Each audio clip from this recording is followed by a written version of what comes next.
Welcome to the Checker Chat. I'm Justin. I'm Blake. And we are still here. Yep. We haven't moved from this spot since last week. We watched the Roval from here, and we've not eaten since last week. No, I'm joking. Anyways, that was random. So, SVG won. Are we surprised? No, we're not. All right, that's a wrap. That's the end of the episode. Yeah. Audible, Corey Heim, Connor Zilich, SVG. Have a good one. You guys can follow us. Anyways, we're going to actually talk about these races because believe it or not, it wasn't like just absolute runaways. Cup kind of was, other than strategy. Well, yeah. I mean, you had, we'll get into it, but let's just say that probably the best part of the race wasn't for first. Yeah. Definitely wasn't. Yeah. Petition to bring the oval back. Yes. I'm tired of Yeah. I'm so tired of the Roval. Yeah. It's ran its course. It's over. Yeah, I'm ready for the Roval to be over. Rover. It's Rover. Restrictor plates and whatnot, and it sounds like they're going to do a test at Wilkesboro. Should be interesting. I mean, it's a step in the right direction, and it's a start, and it makes sense listening to the clip from the Dale Jr. download. Why it's 750 and not more. I'm not going to complain. Yeah. But I mean, it makes sense. It was going to cost too much, and if we're still trying to get Dodge to get on board, yeah, it's probably wise to keep it here. I mean, I definitely think 80 horsepower can make a difference, but also it's going to be the right tire combination to go with it. Yeah, no, for sure. Because we'll see. I feel like we've been heading in the right direction with tires. Yeah. Bristol may have been just a bit too much, but yeah. I mean, it wasn't as bad as what it could have been. Yeah. True. But yeah, that's kind of the big one I feel like this week. Congrats to Brendan Butterbean. Queen. It's Queen, not McQueen. Yeah, it's just Queen. Okay. It's not. Why did I think his last name was McQueen? Sorry. Coach Hal. He wins the ARCA championship. Hopefully see him in the trucks next year. I'm going way out of order on all this, but it is what it is. So JJ Yaley will be running Spire's number 7 truck at Talladega. It's going to be good. Harrison Burton is set to leave AM Racing after this year. Yeah. I don't know. Where is he going? I don't know. I mean, because I don't think there's going to be any movement in the Ford Xfinity camp. No, I couldn't see it. I mean, unless... Is he splitting a ride with... You think he's going to split at JRM?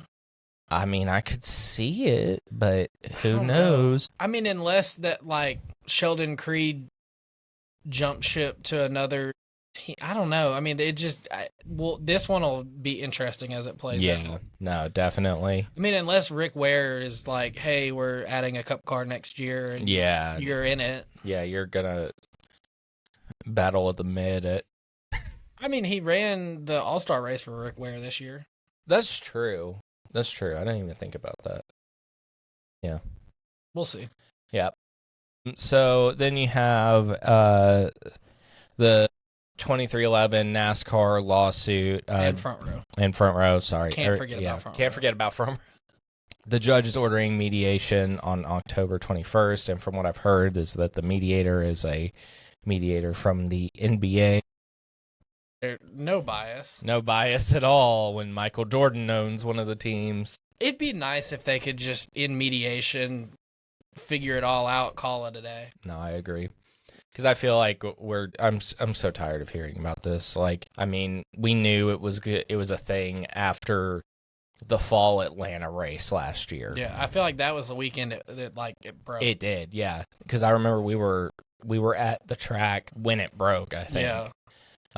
Weren't we in the garage? Yeah, we were. I remember we were sitting there waiting for them to push cars out, qualifying. And then you've got Connor Zilich with winning this weekend. He has now 10 wins in his Xfinity season, which he ties the record with Kyle Busch, which was set in, I think it was 2016.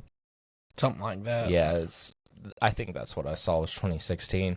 So yeah, congrats to him. Yeah. I think he'll break it. Yeah, no, I agree. I mean, I feel like They're coming up on Talladega. I feel like he kind of has a bone to pick with that. Yeah, I mean, because he arguably was going to win that race. Yeah, no, definitely. I mean, and then he breaks his back, But that is all we have on the news for this week. Yeah, so not too bad of a news week. No, had a nice little bit of everything. All the series, ARCA, truck, Xfinity, O'Reilly's, whatever. It's still Xfinity right now. We won't start calling it the O'Reilly's till next season. We won't, probably until next April, because we'll just forget for the first 2 months of the season. Yeah, no, 100%. I mean, honestly, it could be the whole entire season if we're going to be honest. We're just going to call it the Busch Series. Yeah, we might as well, the Busch Series, the Nationwide Series. Oh, God, yeah. Anyways, so trucks had their inaugural race here at the Roval this weekend, and it should be the last weekend that we were at the Roval ever. Yeah. Again, the Charlotte Roval. I do think last week, the more I thought about it, I think that's an interesting thing that we talked about, how doing a Roval style at a different track. Yeah. Yeah. I think that I haven't seen anywhere really say anything about that. Yeah. If they want to do a Roval so bad, Which, I mean, knowing NASCAR, they're going to be like, we already gave you one thing you want, so the Roval stays. Yeah. They're like, we'll take that horsepower back, or the tires. We'll make the tires hard as bricks. Yeah, like this weekend. Yeah, literally. But anyways, what happened in the truck race? So, we're going to start this one off with a lap 1, turn 1 accident. So, Corey Heim and Lane Riggs lead the field to green, and going into one, Grant Enfinger spins Lane Riggs into Corey Heim. They both make wall contact. Brent Cruz is able to take the lead away from Caden Honeycutt and Giovanni Ruggiero in that, and that mangled up Heim's truck pretty good. Riggs got a pretty decent amount of damage. It actually ended up breaking his sway bar. Well, it broke later, but that has to be why. Lap 2, Riggs and Heim pit to repair damage. And then Ben Rhodes spins and makes very heavy wall contact in turn 6. He was running about 14th at the time. And then he's, slowly able to continue. But then, in NASCAR fashion, they're still going to throw the caution. Yeah. The truck was losing parts, I feel like, so it probably was justified. But we like to pick fun at Debrus cautions. Debrus. Let's see. That should be on a shirt. Debrus. Debrus. Debrus. Have it in yellow writing. We have a future in graphic design. Totally. I totally made the graphic for this, not my wife. Not at all. I'm just kidding. Mallory did make the graphic for our podcast. Thank you, Mal. Yes. Thank you. Much appreciated. So on lap 8, Timmy Hill spins in turn 7 from 19th after contact with Dawson Sutton, but he is also able to continue. And at this point, Heim, Enfinger, and Riggs run 22nd, 23rd, and 24th and are starting to move through the field quickly. Lap 10, Brent Cruz has led the first 10 laps of the race, which are his first ever laps led in the Truck Series. I thought that was interesting when I watched the highlights. I was like, I don't think that he had ever led. So it was probably within his first 3 to 5 starts. Yeah. I think he'll probably, sooner rather than later, get full-time with Tricon. Yeah. Lap 13, Parker Kligerman, who was running 6th at the time, started to plummet through the field as he's reporting that the rear end of the truck broke. Lap 16, Lane Riggs reports a broken sway bar while running 18th. Also on lap 16, Chandler Smith spins from 16th in turn 16. Ironic. A lot of 16s. But he's able to continue. Lap 17, Corey Heim has a 22nd pit stop. At this point, damage repair, trying to get the tires off because the fenders are so beat up. Rough day ahead. Yeah. You would think. We already told you. Spoiler alert. Lap 18, Brent Cruz has a 21-second pit stop and barely blends out ahead of Connor Zilich. Then on lap 20, Caden Honeycutt wins stage 1, and there are only 2 playoff drivers who don't score any stage points, those being Corey Heim and Grant Enfinger, which, starting in this race, you'll see a lot of stage winners not really maybe having the best day, but they're staying out to get points. Everybody else is flipping the stage to go for the race win. So lap 25, Brent Cruz and Connor Zilich lead the field to green, and in turn 7, Jake Garcia spins from 9th, but is able to continue after pretty much the whole entire field passes him. So good insult to injury there. Yeah. You spin and then you're like, All right. All right. Bye, Come everybody. on. Go ahead.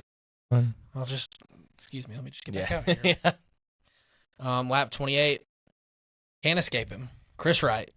He spins from around 18th in turn 6, which honestly is probably the highest he's ran all year. In any series. Yeah. But he's able to continue. Corey Heim passes Josh Bilicki for 4th, and then Dawson Sutton makes contact with the infield. Okay. Yeah, I don't know why I put infield. It was in turn 17. It's on the front stretch. One of those, like the signs right after the little, like, tight chicane turn. Yeah. Yeah, drove right through it. Obliterated. Yeah. He got contact with Timmy Hill. That was what caused that. So then we go to lap 30. Andres Perez goes behind the wall with a transmission issue while running 5th. Lap 40, Caden Honeycutt wins stage 2. And again, only 2 playoff drivers don't score any stage points, but this time it's Ty Majeski and Lane Riggs. So then we go to lap 40. So by lap 40, time has already gone all the way back to the top 10. Yeah. There's duct tape holding the door together. No, I mean, that car was beat to hell and back. It was bad. That might be like the ugliest car that's won a race in a minute. Yeah. Car or truck, I should say, I guess. Lap 45, Brent Cruz leads from the outside, Connor Zilich on the inside. Brent Cruz is able to clear for the lead. And then Corey Heim clears for 2nd over Josh Bilicki in turn 2. And then Bilicki spins in turn 7 from 4th. Lap 48, Josh Rayum. Probably butchered that. That's what we're going with. Rayum. He slows after heavy contact on the backstretch from 32nd, but is able to continue. Theme of the day. Everybody spins, everybody does something, but 90% of the time they're able to continue. Yeah. Which, I mean, I guess if there's one saving grace of the Roval is it's a road course, so. Yeah, you can do stuff like that. Lap 57, Matt Crafton gets dumped in turn 7 from 17th and then just blows up and has a meltdown on the radio.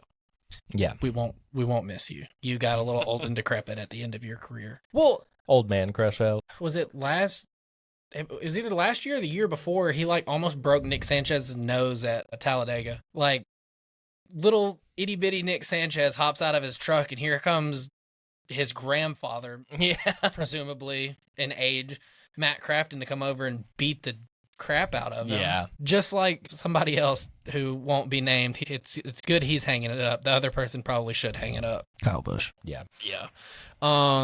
So then, lap 59, Corey Heim has now gotten within 2 seconds of Brent Cruz as Cruz is dealing with heavy lap traffic. And at this point, you're like, okay, Brent Cruz is probably going to win, and very good day for Corey Heim battling all the way back to 2nd. Well, not so fast. Lap 65, Brent Cruz says on the radio he feels like he's running out of gas. And then the caution waves for Tony Breidinger stalling on the racetrack around turn 5. So then, under that caution, all the lead lap trucks, except for Corey Heim, Connor Mozak, Lane Riggs, and Chandler Smith pit. Connor Zilich is able to get off pit road first, followed by Ty Majeski, Brent Cruz, Matt Mills, and Brent Cruz. Matt Mills and Wesley Slimp are penalized for pit road speeding, and Corey LaJoie penalized for an uncontrolled tire. So Corey Heim got pretty lucky that there was a good enough buffer between like Zilich and Cruz. So then on lap 69, the overtime restart, Corey Heim leads from the outside. Connor Mozak is on the inside line.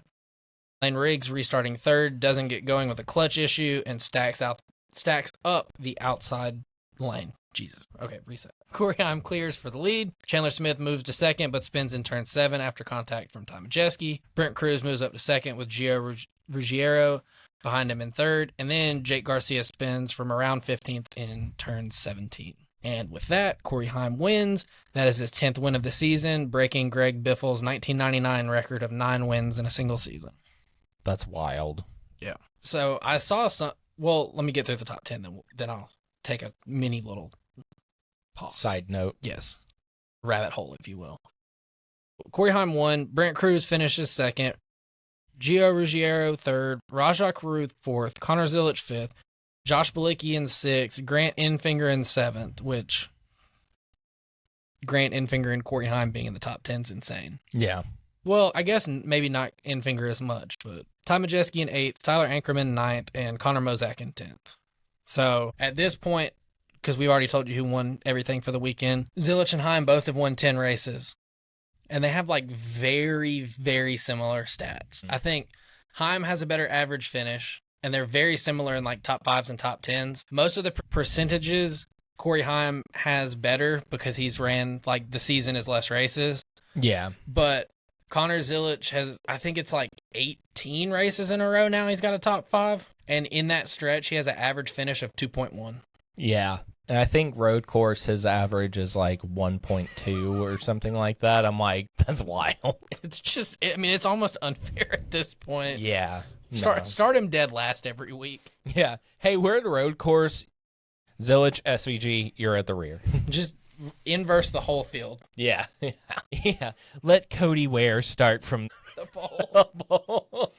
Yeah. The anti-pole. Cody Ware and Kyle Busch lead the field. Oh my God. No, it'd be Cody Ware and Riley Herbst, let's be honest. And then Brad Keselowski right behind. Depending on the Depending on if they pumped him with any performance-enhancing drugs for him to do bad. So we'll go on to the Xfinity Series now, where you guessed it. To lead the field to green, Connor Zilich is on the pole. Allgaier is on the front row with him. What? Crazy. JRM. Who would have thunk a JRM front row lockout? Oh, JRM had the top 5. Who'd have thunk it? The first time in series history that one team had spots 1 through 5. Welcome to the Xfinity Series in 2025. Yeah, welcome to the closing of the Xfinity Series. Yeah. So on the opening lap, Sage Karam misses the turn 16 chicane and serves a stop and go on the front stretch, and Dean Thompson comes to pit road reporting the car is cutting out. So very short day for Dean Thompson. Well, I don't remember if he got back out there or not. I mean, if he did and he pitted on lap 1, it's kind of sayonara. True. Deuces. Nice knowing you. Lap 2, Corey Day smacks the wall in turn 2, running 5th, but continues with pretty heavy damage. Anthony Alfredo spins in turn 7 from 31st after contact with Daniel Dye, and then Daniel Dye comes to pit road for damage after the contact. This is the 18th straight start that Zilich has led laps in. Nice. I mean, ridiculous. This is just the Zilich series. But then also, like, because we're NASCAR and we have the playoffs, at this point of this season, so he could still be eliminated by someone who doesn't have a win. True. They've had to move sponsors because this man has so many win stickers. Yeah. Like, it's going down the pillar of the car now. Corey Himes is like 3 rows deep. Zilich's just stretches the whole way. And, like, no disrespect to Sheldon Creed whatsoever. Like, homie has 0 wins. Ever. Well, most second place finishes. We're so unserious that he could go to Phoenix and, I mean, not that he would, but he could wreck Connor Zilich and win the championship. And maybe that'd be his first win of the year. And then he wins the championship. No, he would still finish in second. Probably. Somehow. It's so true, though. I mean, let's be honest. Like, it really could happen. That's the dumbest part about this whole playoff thing. So then we're going to go lap 11. Harrison Burton running 26th reports fuel pressure issues. Lap 14, Harrison Burton slows on the front stretch after falling to 33rd and then makes it to turn 4 and pulls off the track. And Preston Pardus breaks the transmission and goes to the garage. Then on lap 15, we get a caution for Harrison Burton, who was not able to fully get off the track in turn 4. So then lap 18, on the restart, Nick Sanchez leads. Nicholas Sanchez. Yeah. Blake wrote Nicholas, not. It's just funny. Yeah. I put his whole government name in. Nicholas Sanchez and Matt DiBenedetto, Jebediah Burton, Connor Zilich. That's probably what Samuel Mayer. Samuel L. Mayer. Samuel L. Mayer. So, I can't think of any other. Sanchez and DiBenedetto lead the field to green. This is because with the timing of the caution, people that were flipping the stage just went ahead and pitted. So they're hoping to keep track position, maybe win the stage, but at least, get a better stage 1 finish than probably what they would have before. Sanchez gets a good start, clears for the lead. Jeb Burton shoots to second. Connor Zilich is already up to third as DiBenedetto fades. Shocker. At least his feet didn't catch on fire. True. Connor Zilich gets by Jeb Burton for second in turn 5. Oh my God, I can't speak. I feel like as the season has gone on, the more word flub ups have happened from you than me. Yeah, and also they've just infiltrated the Zip It Up pod because Daniel has a clip every week now where he's like, get it together. We're messing up. I commented on one of them, and I was like, looks like the checkered chat's rubbing off on you. He's been on here too many times. Now that's funny. So then Zilich dives low and gets the lead on the backstretch chicane. Didn't even make it a full lap. And here we are. Zilich is already back in the lead. Sam Mayer misses the backstretch chicane, which he was kind of forced off. I'm not even going to say he was forced off. So he was kind of like, hey, why do I have to stop? And yeah. It's not my fault I missed the turn, which I agree with.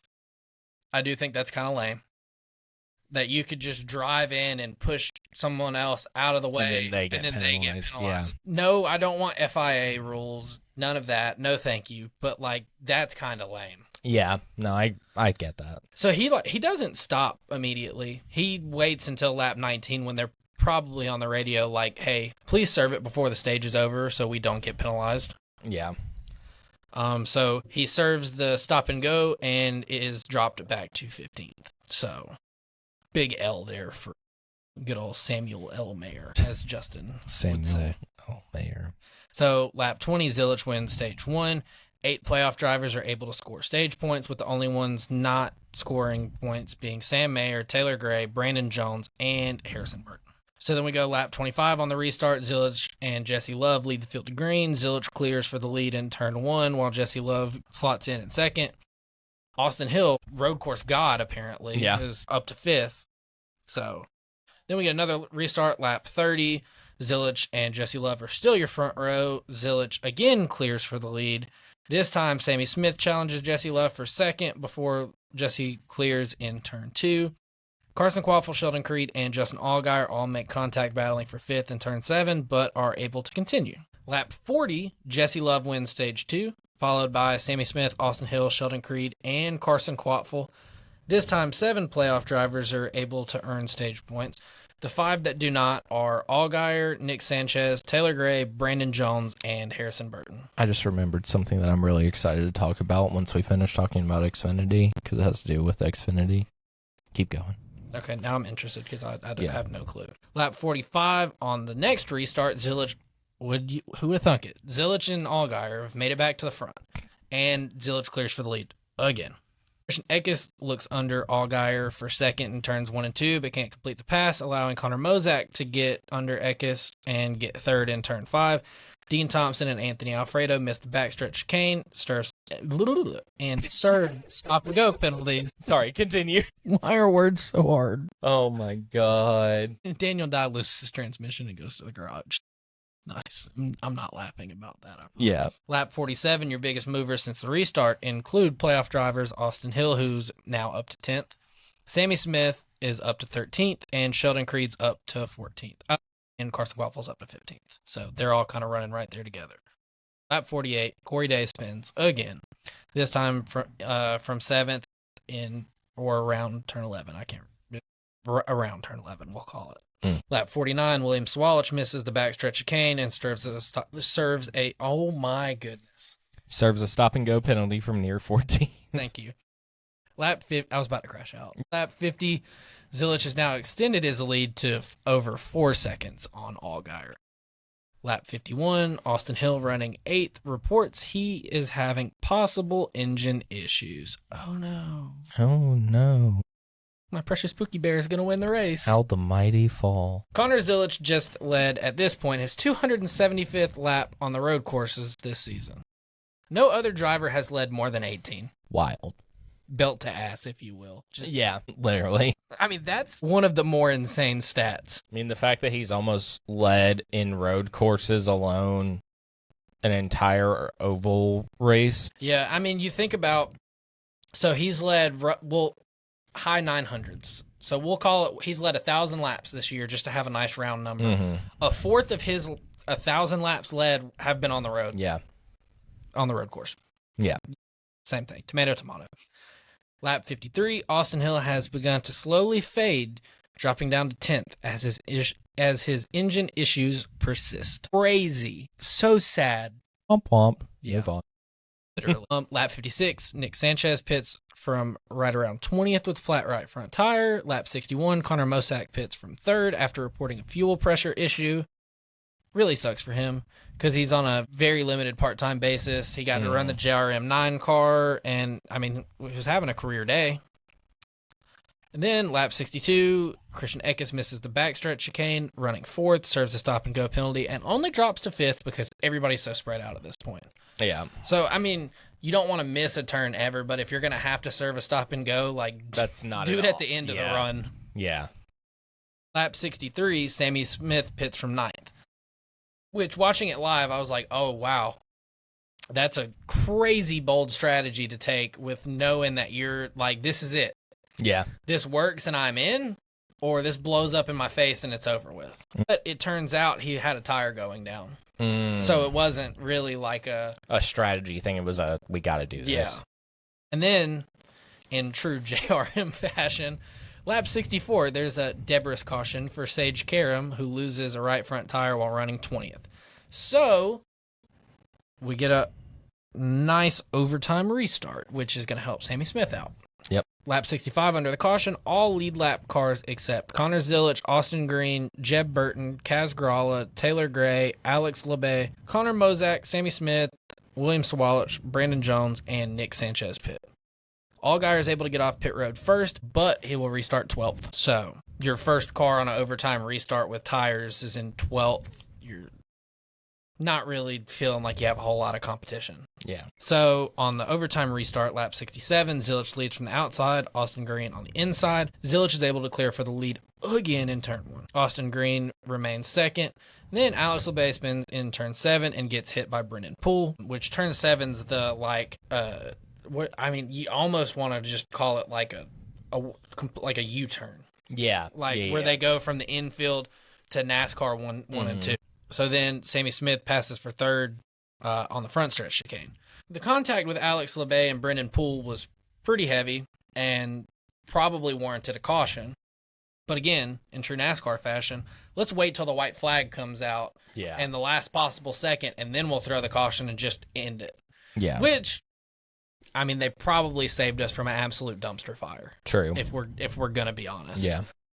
So, lap 68, the caution waves for oil on the racetrack. Connor Zilich is declared the winner over Austin Green. After a lengthy review, Sammy Smith finishes third and clinches the final playoff spot by 1 point, which, I mean, yeah. It just feels like that's how it goes. Yeah. When you, especially like Xfinity Series, when you get this deep in the playoffs, and Cup too, I mean, everything's within 5 to 10 points, and sometimes, like, I mean, it looked like it was going to be a tie. And so he gets the spot over Taylor Gray by a point. So your 4 drivers who will not advance to the round of 8 are Taylor Gray, Nick Sanchez, Austin Hill, and Harrison Burton. Well, you put this in the notes, what I wanted to talk about. So Austin Hill was eliminated by 21 points, which is the amount of points his suspension and penalty cost him. Womp womp. I mean, poetic justice. You can't write it. Absolute cinema. F around and find out. Yeah, literally. Like, I mean, on one hand, would it have almost been sweeter to see him get wrecked, or like to see him get passed on the last lap and get eliminated by 1 point? Yeah. But is it just so sweet to know that even he knows at this point, like, he is kicking himself, because if you wouldn't have just been a dumbass at Indy, you'd be in the round of 8. Yeah. And Talladega, the Mr. One-Trick Pony drafting track himself, could have went and won at and advanced to the championship where he would have just completely used his car as a weapon. Yeah. And maybe won the championship. But again, your winner is Connor Zilich. Rounding out your top 10, we have Austin Green finishing second, who is a very good road racer that runs, like Mozak, very limited part-time.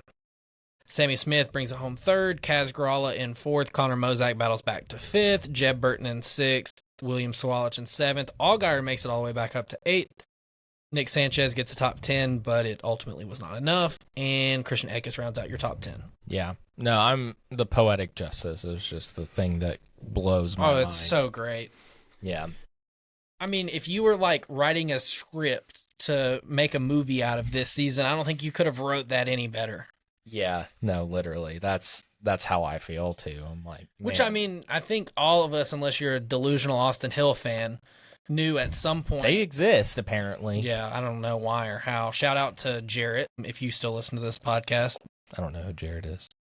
The guy I worked with at UPS that you've met at the race before. Yeah, I forgot he's a huge RCR guy, so that makes sense. I mean, I like Jesse Love. Yeah, I do too. I mean, that's his favorite, but being Austin, a huge RCR guy, he also likes Austin Hill, so makes sense. Hold this. I'm holding up an L if you're not watching.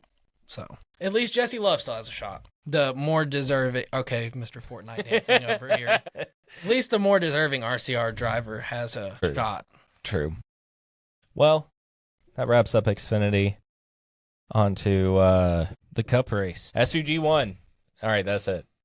The SVG 250 at the Roval or whatever. No, I mean, it was...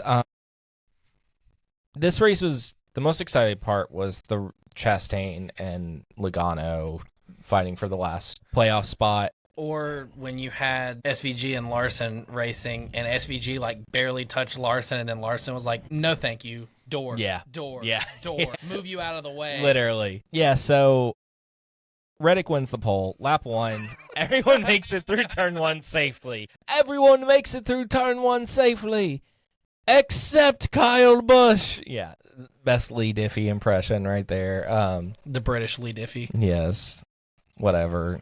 I mean. I couldn't do it any better. I'm just messing with you. So early on, SVG takes the lead. Who would have thought it? Yeah. Lap 9, Cindric misses the back stretch chicane, serve stop and go. Bye-bye Cindric playoff hopes, which were already gone before this. We're going to be honest. Then lap 10, Cindric spins in turn 3. Stage 1 goes to SVG. Shocker. Lap 27, Chastain overshoots the exit of pit road, and it was just like... He was going, and he goes, "Oh crap, I got to turn." And then he sees the wall. He's like, "Huh?" Well, did you see the in-car for it too? I didn't see the in-car. So he's going, and he waited too long. So when he like yanked on the wheel to go left, it didn't turn immediately. It like lagged a second behind.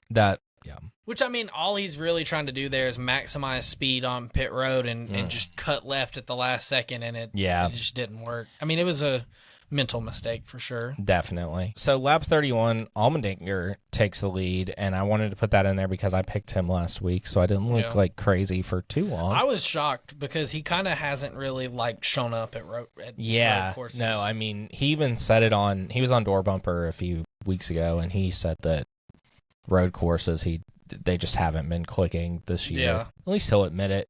But then lap 33, Hocevar hits a spinning Cindric in turn 16, causing him to have a broken toe link. I mean, he spun Cindric, basically. Yeah, you're right. Because I typed that weird. Hocevar locked his brakes up going into turn 16, wasn't going to make the turn, couldn't stop in time, and then just right into the wheel. So yeah, Cindric is toast. At this point, you could officially say at this point, he's the burnt little Crispies that are in the bottom of your toaster.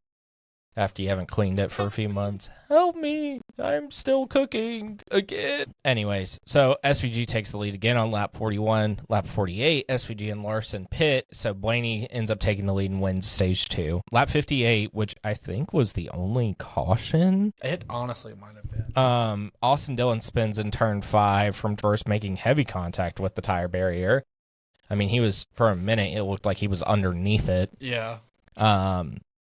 Then lap 63, Kyle Busch dumps Riley Herbst on the front stretch chicane. And then Riley Herbst cues up the radio and basically says that Kyle Busch is washed and sucks and should retire and blah, blah, blah, blah, blah. Which I would like to also remind you that your lovely father's wallet is the only reason that you are in a 2311 car. Yeah, 2311 needs that money for the lawsuit. That's why they haven't gotten rid of Riley Herbst. Where are we? Lap 73, SVG and Logano pit, which is, if this ends up putting Logano under the cut line to Chastain, but Logano has the tiebreaker, and that's the important part in this. Then the rest of the race ends up being like, it's... Well, I thought, so SVG pitted there, and then after that is when Larson and Bell pitted an extra time? Yes. So then Logano pitted another time, too, at the end. Yeah, you're right. No, I'm not calling you out. But at this point, this is when you start to see the whole Logano versus Chastain, like, tight, close battle going on. So, Again, I didn't write it down on what lap, but eventually Logano pits again. And it ends up being the right move because he ends up making it in. And then it basically just seemed like Larson and SVG kind of went at it for a little bit. Like Blake said, Larson's just like, oh, I don't like that. Door, you know. Doing Larson things. Yeah. But then it ends up just being a fight for second place to SVG, pretty much between Larson and Bell. Yeah. Ross Chastain ends up in a last-ditch effort, basically admits to trying to wreck Denny to get into the playoffs, and then finishes backwards because he wrecks himself in the process. Which, I mean, he carrying that much speed, there wasn't any way that he was going to make it through. Yeah, no, it didn't. It was literally just like a hail Roval, I guess is the way to put it. But, yeah, so Chastain ends up missing the playoffs, and Logano gets in. Woohoo. Then Reddick, Bubba, and Cindric are also eliminated. Yes. We'll dive in a little bit more into the playoffs after we finish this top 10. Oh, yeah. Also, Riley Herbst got DQ'd. Surprise, surprise. So, your top 10 was SVG, Kyle Larson, Christopher Bell, Chris Buescher, Michael McDowell, Ryan Preece, Daniel Suarez, Chase Elliott, AJ Allmendinger, and then Tyler Reddick.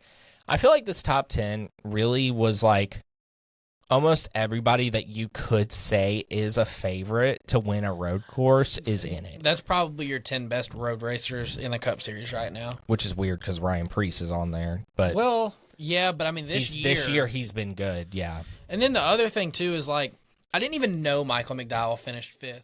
Yeah. Because yes, the TV broadcast should cover the cutoff, battle. But I feel like they just took the scoring off the screen. Yeah, and it was like SVG won, cool, all right, just this. Yeah. Yeah, which, I mean, who knows? But, yeah, so that pretty much wraps up your Roval. Like we said, we're over the Roval. It's Rover. I have should be a few things to say before we go to playoff things. Go. So NASCAR decided this weekend in an effort to essentially try to cut race manipulation out to not allow playoff teams to discuss points over the radio, except if you were Joey Logano, apparently, who just openly talked about it the whole race and didn't say anything, which I don't really necessarily have a problem with. I do think that in this scenario that honestly the only people that probably should be able to talk about it over the radio would be Ross and then Joey. And then maybe you could throw like Reddick in there if he's starting to climb spots and maybe look like he has a shot. But I say try to avoid race manipulation because Cole Custer's team on the radio, they're like, hey man, do you have your watch on? Oh, okay. So we're gonna go ahead here and we're gonna try to start saving some tires in case we get a late race restart, Cole. So essentially he doesn't pass Joey. He's one to... he's already got once in his career caught for race manipulation at the Roval trying to help a teammate. Yeah. Which this one wasn't a teammate. Yeah. And then, I mean, this is the stupidest one. And, I mean, it kind of pains me to call it out because it's Bowman and his team. But on, like, coming to the white flag, go ahead and save some tires here, bud, in case we get a late race restart. My brother in Christ, SVG's almost to the finish line. Yeah. Like, and we're on the white flag lap. If we get it's over. Don't say anything at that point. It's Rover. Yeah, but he wasn't going to get up there and pass Chastain. Yeah. Like, not that he wasn't intentionally, but like he wasn't going to catch him and pass him, I don't think. Yeah. But because they weren't allowed to talk about points, Denny didn't know what the situation was. So then after the race, he kind of goes off on one of his team members. And it's like, dude, tell me the points. Why didn't you tell me the points? I wouldn't have passed Ross. We could have eliminated Joey and been done right there. Yeah. Because, I mean, again, I like Podcast Denny. I don't like Denny the driver, but Podcast Denny came out as a driver this weekend, it felt like, because he wasn't mad. He understood what Ross did.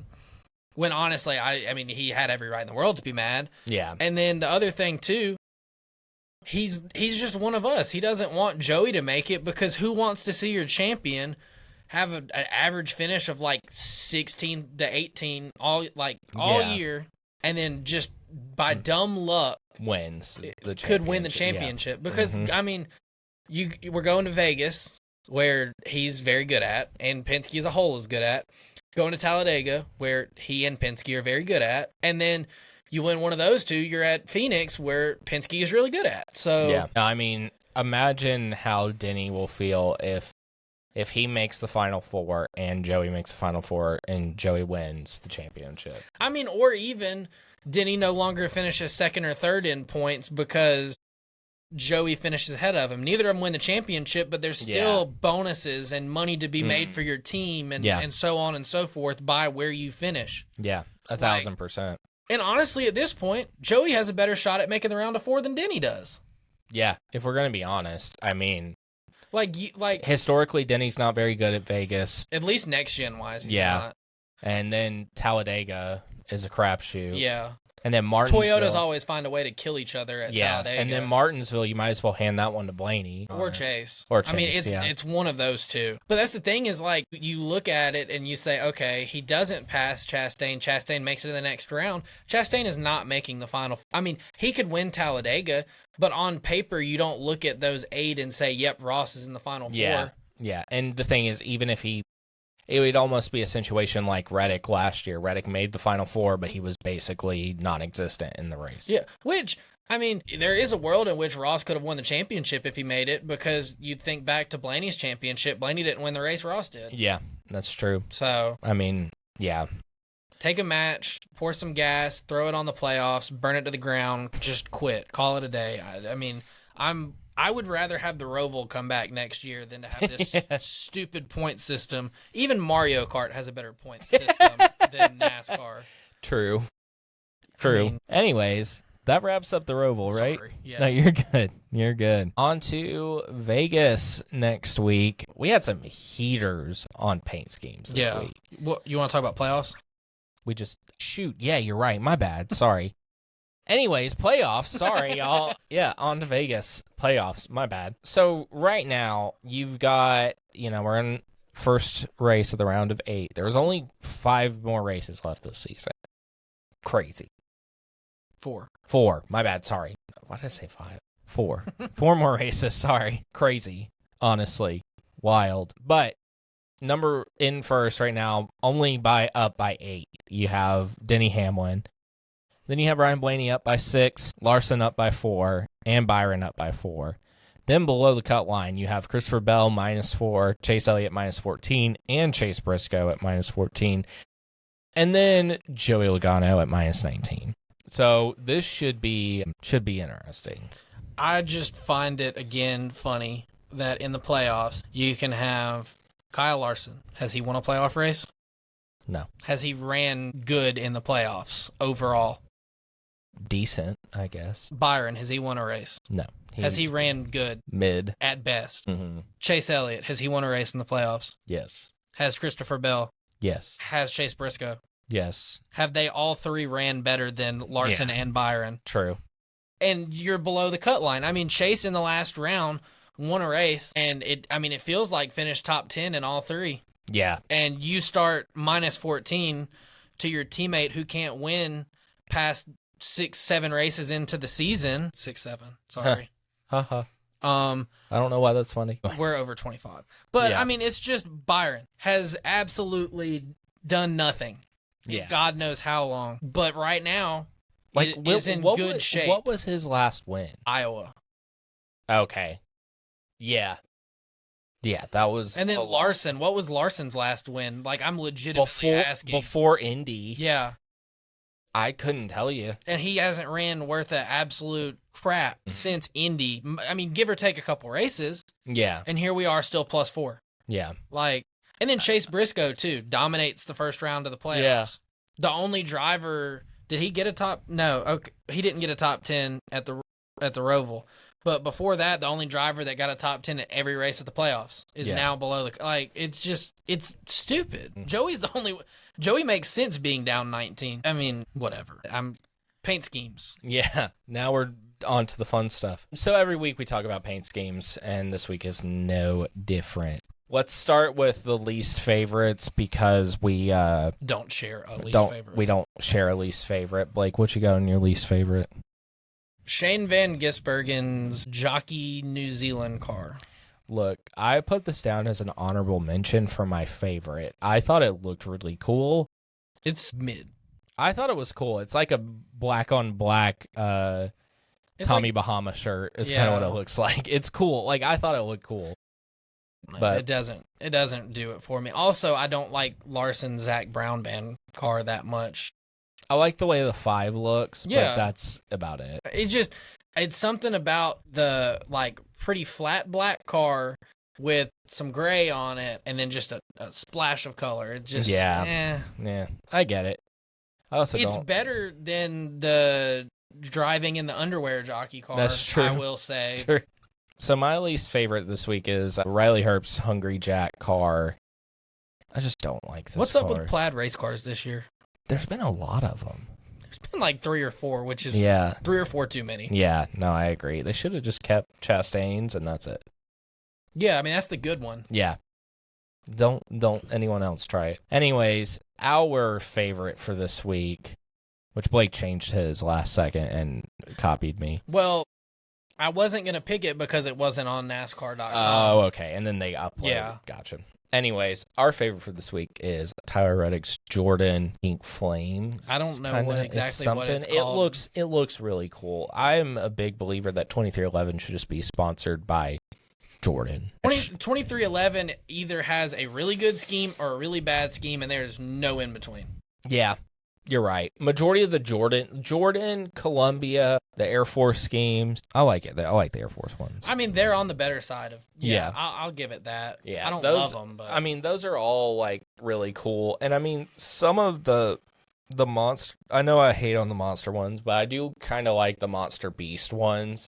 Yeah. Like, those are cool, but like you said... Regular Monster, no thank you. Yeah. Lidos car has gotten a downgrade over the years. Robin Hood cars... Yeah. Chumba Casino. Yeah, terrible. I mean, McDonald's cars are good, usually. Yeah. So, like, I really do feel like it's either really good or really bad, and there's no middle ground. Yeah, 100%.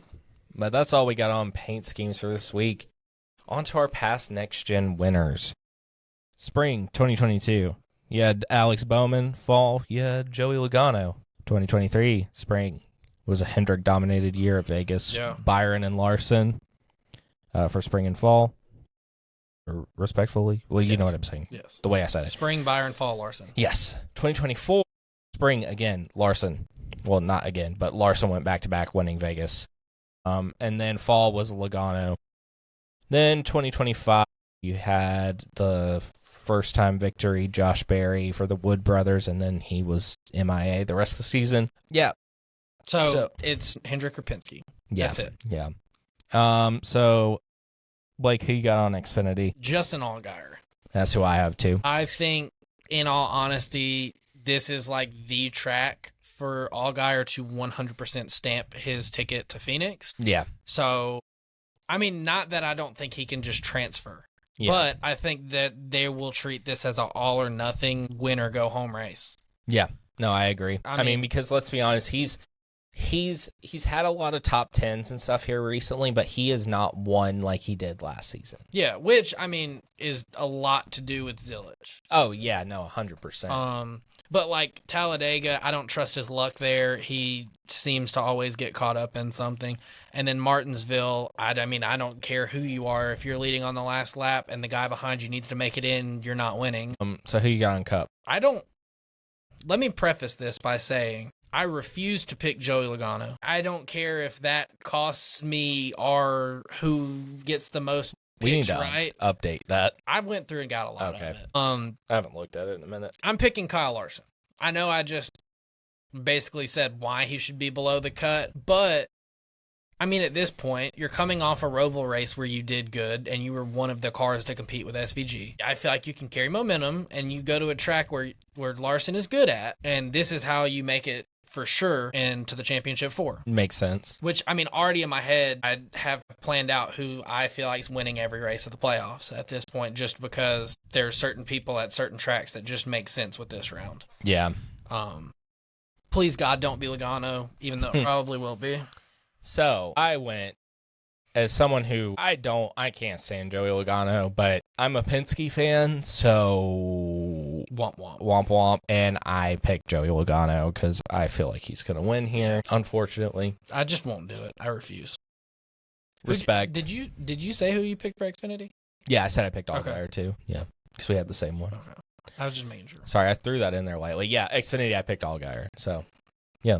So, we got anything else for this week, or does that wrap her up? I think that wraps it up. Puts a nice bow on top. Nice bow on top of the Roval. It's Rover. That'll probably be the title of the... Tune in next week to see how depressed we are. Yeah. Next week is just going to be an hour long of the sad music from Up and just us in black and white sitting here like this over and over again until our foreheads bleed from these microphones. Anyways, that's all we got on this week. I'm Justin. I'm Blake. We're still here. We'll be in this spot till next week, till the end of the playoffs. We'll be here. Yeah. We literally are going to sit here and play NASCAR 25. Anyways, this has been the Checker Chat. You guys can follow us on Instagram, TikTok, Twitter, YouTube.